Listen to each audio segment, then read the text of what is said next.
بسم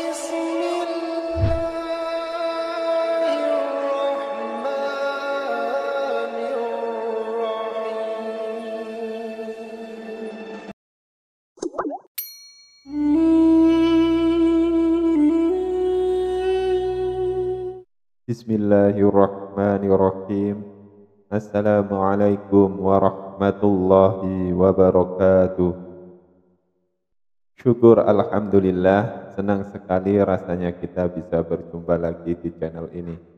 Sholawat dan salam selalu dan tetap tercurahkan kepada junjungan Nabi besar Muhammad sallallahu alaihi wasallam. Allahumma sholli ala sayyidina Muhammad wa ala ali sayyidina Muhammad. Harapan dan doa saya semoga saudaraku semuanya selalu diberikan kesehatan, dilapangkan rezekinya, diampuni dosa-dosanya, dan dipanjangkan umurnya. Amin ya rabbal alamin. Sahabat beriman yang dirahmati Allah, salah satu sunnah sholat adalah membaca surat atau ayat Al-Quran usai membaca surat Al-Fatihah. Al-Quran sendiri terdiri dari 114 surat dan 6.000 lebih ayat. Jadi kita semua memiliki pilihan surat atau ayat yang melimpah untuk dibaca setelah membaca surat Al-Fatihah. Dan semua surat maupun ayat dalam Al-Quran boleh dibaca, mulai surat-surat pendek seperti yang ada pada juz 30. Ada pula yang gemar membaca potongan-potongan ayat dalam surat-surat yang panjang. Dan ada juga yang membaca surat atau ayat yang disesuaikan dengan situasi atau momen-momen tertentu. Misalnya adalah momen di bulan Ramadan, situasi saat dalam perjalanan, dan lain sebagainya.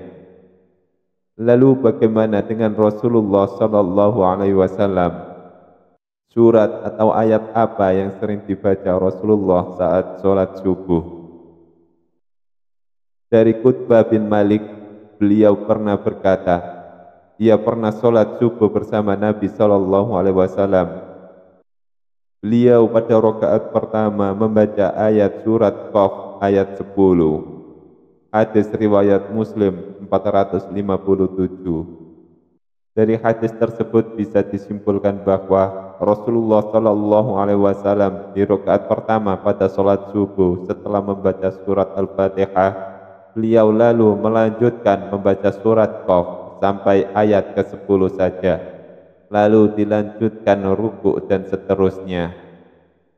Sahabat beriman yang dirahmati Allah, kenapa Rasulullah Shallallahu Alaihi Wasallam membaca surat Qaf pada rakaat pertama waktu sholat subuh? Apa keutamaannya? Isi surat Qaf ini intinya adalah untuk memperingatkan manusia tentang kejadian mereka manusia dan mengingatkan tentang nikmat-nikmat yang diberikan kepadanya manusia. Begitu juga peringatan tentang hari berbangkit, hari berhisab, surga, neraka, pahala, dosa, dan lain sebagainya, supaya kita selalu ingat kepada Allah bahwasanya akan ada hari berbangkit di mana manusia akan dibangkitkan dari kubur lalu dihisab semua amalannya dan diberikan balasan sesuai dengan amal perbuatannya semasa hidup di dunia. Bagi yang banyak amal baiknya akan diberikan ganjaran masuk surga, dan bagi yang banyak amal buruknya akan dimasukkan ke neraka dengan segala siksaannya. Na'udzubillahi min dzalik. Lalu pada rakaat kedua, apa yang dibaca Rasulullah sallallahu alaihi wasallam? Dari Amr bin Haris berkata, aku mendengar Nabi sallallahu alaihi wasallam pada sholat subuh membaca surat At-Takwir.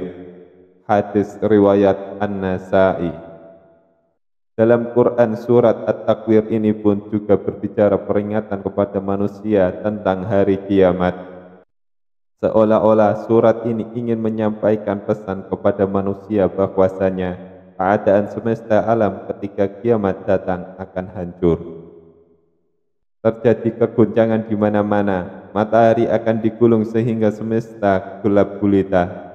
dan manusia tidak akan dapat mengelak dari pengadilan Allah tentang amal perbuatan yang dikerjakan semasa hidup di dunia.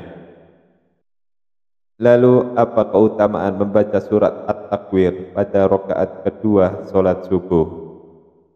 InsyaAllah mampu meningkatkan keimanan kita kepada Allah Subhanahu wa Ta'ala dan memunculkan kekhusyuan dalam solat, bahwasanya kita semua akan meninggal dan akan sangat celaka di saat kita meninggal tanpa bekal amal soleh yang cukup untuk menghadap Allah Subhanahu wa Ta'ala.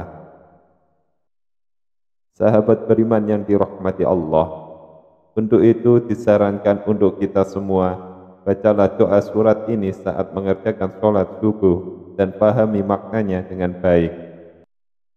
Insya Allah kita akan menjadi manusia yang senantiasa ingat kepada Allah Subhanahu wa Ta'ala, selalu bersyukur dan sangat takut untuk melakukan perbuatan dosa.